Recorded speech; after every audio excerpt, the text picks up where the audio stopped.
Hello student, KG classes में आपका स्वागत है। आज हम आपको प्रेजेंट इंडेफिनिट टेंस के बारे में बताएंगे।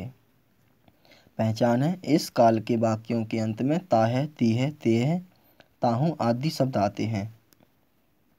जैसे वह स्कूल जाती है, she goes to school. Monu cricket खेलता है, मोनू प्लेस क्रिकेट। माताजी रामायण पढ़ती हैं, मदर रिसाइट्स द रामायण। हम स्कूल जाते हैं, we go to school. Affirmative sentence, स्वीकारात्मक वाक्य। उपरोक्त वाक्यों से स्पष्ट है कि अफर्मेटिव सेंटेंस का अंग्रेजी में अनुवाद करते समय पहले कर्ता फिर क्रिया वर्ब की प्रथम अवस्था फर्स्ट फॉर्म में एस या ईएस कर्ता के अनुसार तथा अंत में कर्म ऑब्जेक्ट रखते हैं। सेकंड है नेगेटिव सेंटेंस, नकारात्मक वाक्य। वह गीत नहीं गाती है, she does not sing a song. मैं कभी झूठ नहीं बोलता हूँ, आई नेवर टेल ए लाई। शिकारी जंगल नहीं जाता है, the hunter does not go to the forest. वे अपने भाई को नहीं पीटते हैं, they do not beat their brother. हम शतरंज नहीं खेलते हैं, we do not play chess. Negative sentence, नकारात्मक वाक्य। उपरोक्त वाक्यों से स्पष्ट है, नेगेटिव सेंटेंस का अंग्रेजी अनुवाद करते समय सबसे पहले सब्जेक्ट कर्ता, इसके पश्चात एक वचनकर्ता के साथ डज नॉट तथा बहुवचनकर्ता एवं आई के साथ डू नॉट, फिर क्रिया की फर्स्ट फॉर्म तथा अंत में कर्म ऑब्जेक्ट रखते हैं। कभी नहीं के लिए नेवर का प्रयोग करते हैं। इंटेरोगेटिव सेंटेंस, प्रश्नवाचक वाक्य। क्या तुम चाय पीते हो, डू यू टेक टी। क्या वह जोर से रोता है, does he weep loudly. Kamal कहाँ रहता है, वेयर डज कमल लिव। वे क्यों नहीं पढ़ते हैं, why do they not read. क्या हम मेले में जाते हैं, do we go to fair. उपरोक्त वाक्यों में स्पष्ट है कि इंटेरोगेटिव सेंटेंस का अंग्रेजी में अनुवाद करते समय सबसे पहले एक वचनकर्ता के साथ डज तथा बहुवचनकर्ता एवं आई के साथ डू, इसके पश्चात कर्ता सब्जेक्ट फिर क्रिया वर्ब की फर्स्ट फॉर्म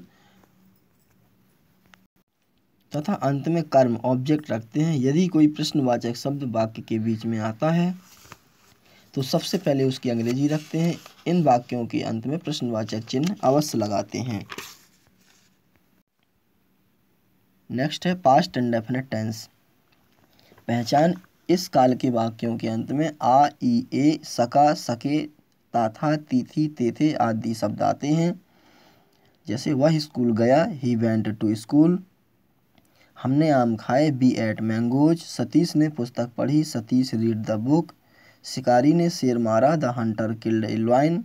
भिखारी ने खाना खाया, द बेगर एट फूड।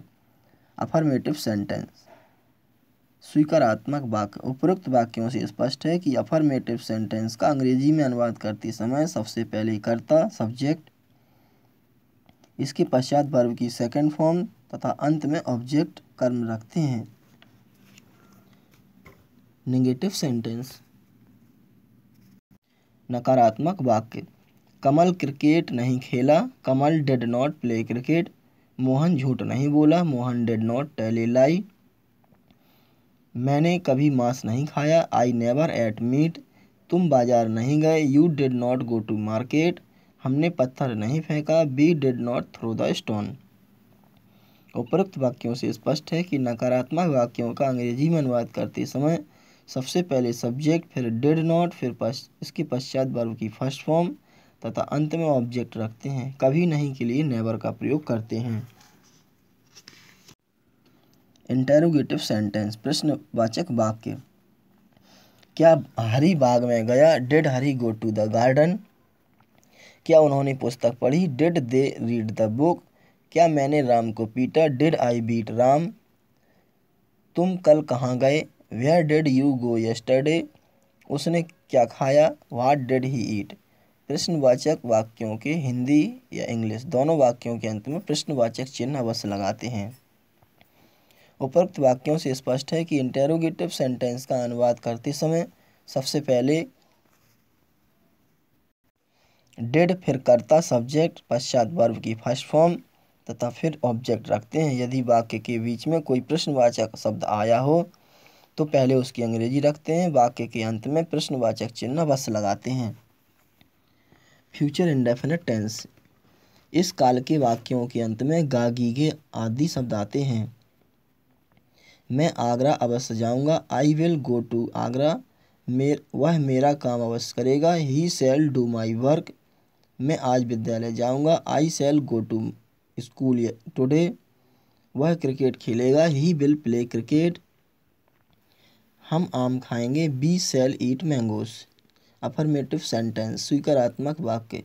उपयुक्त वाक्यों से स्पष्ट है कि अफर्मेटिव सेंटेंस का अंग्रेजी में अनुवाद करते समय सबसे पहले कर्ता, सब्जेक्ट, फिर आई बी के साथ सहायक क्रिया शैल तथा अन्य सभी कर्ताओं के साथ विल रखकर पश्चात क्रिया की फर्स्ट फॉर्म तथा अंत में ऑब्जेक्ट रखते हैं।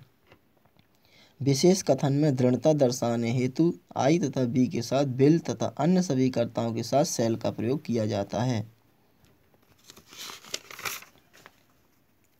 नेगेटिव सेंटेंस, नकारात्मक वाक्य। मैं तुम्हारी सहायता नहीं करूंगा, I shall not help you. चपरासी घंटी नहीं बजाएगा, the peon will not ring the bell. वह मेरी प्रतीक्षा कभी नहीं करेगा, he will never wait for me. तुम बाजार नहीं जाओगे, you will not go to the market. हम क्रिकेट नहीं खेलेंगे, we shall not play cricket. उपयुक्त वाक्यों से स्पष्ट है कि नेगेटिव सेंटेंस का अंग्रेजी में अनुवाद करते समय सबसे पहले सब्जेक्ट, इसके पश्चात विल नॉट या शैल नॉट कर्ता के अनुसार, फिर वर्ब की फर्स्ट फॉर्म तथा अंत में कर्म ऑब्जेक्ट रखते हैं। कभी नहीं के लिए नेवर का प्रयोग करते हैं। नेक्स्ट है इंटेरोगेटिव सेंटेंस, प्रश्नवाचक वाक्य। क्या राम क्रिकेट खेलेगा, विल राम प्ले क्रिकेट। तुम्हारी सहायता कौन करेगा, हु विल हेल्प यू। वे यहाँ क्यों नहीं आएंगे, why will they not come here. क्या तुम आज खाना नहीं खाओगे, will you not eat food today. क्या मैं एक पत्र लिखूंगा, शैल आई राइट ए लेटर। उपयुक्त वाक्यों से स्पष्ट है कि इंटेरोगेटिव सेंटेंस का अंग्रेजी में अनुवाद करते समय सबसे पहले विल या शैल कर्ता के अनुसार, फिर कर्ता सब्जेक्ट, इसके पश्चात वर्ब की फर्स्ट फॉर्म तथा अंत में ऑब्जेक्ट रखते हैं। यदि वाक्य के बीच में कोई प्रश्नवाचक शब्द आया हो तो उसकी अंग्रेजी सबसे पहले रखते हैं। वाक्य के अंत में प्रश्नवाचक चिन्ह अवश्य लगाते हैं। Thanks, best of luck.